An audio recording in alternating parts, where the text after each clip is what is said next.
If you want to replicate that British Indian restaurant taste, this video is for you.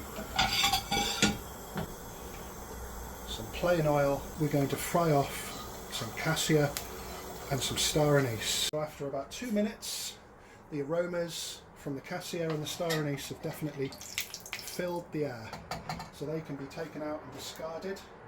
Next we're going to add some cinnamon leaves or tej pata.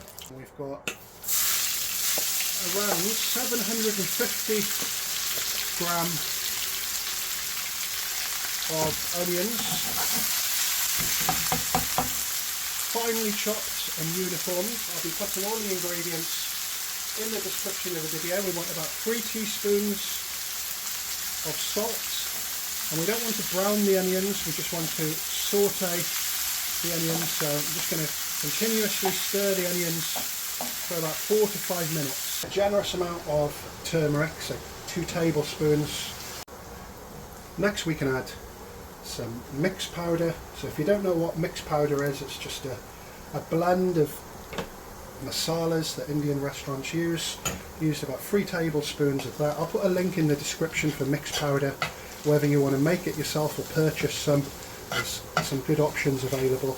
Just going to stir that and make sure everything's nice and coated with the spices. Already the aromas of that mixed powder have made this particularly exciting. I can't wait to make some curries with this.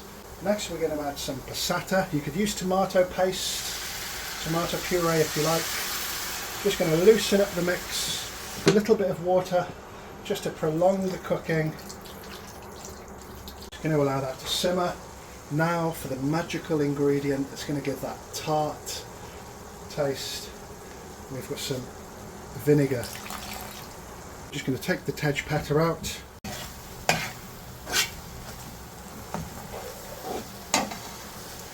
I'm going to reduce the majority of that sauce.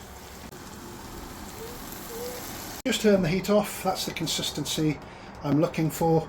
I'm happy for that to just sit, relax and cool down now. So try adding 2 tablespoons of this to any British Indian restaurant style curry. Comments in the description of the video.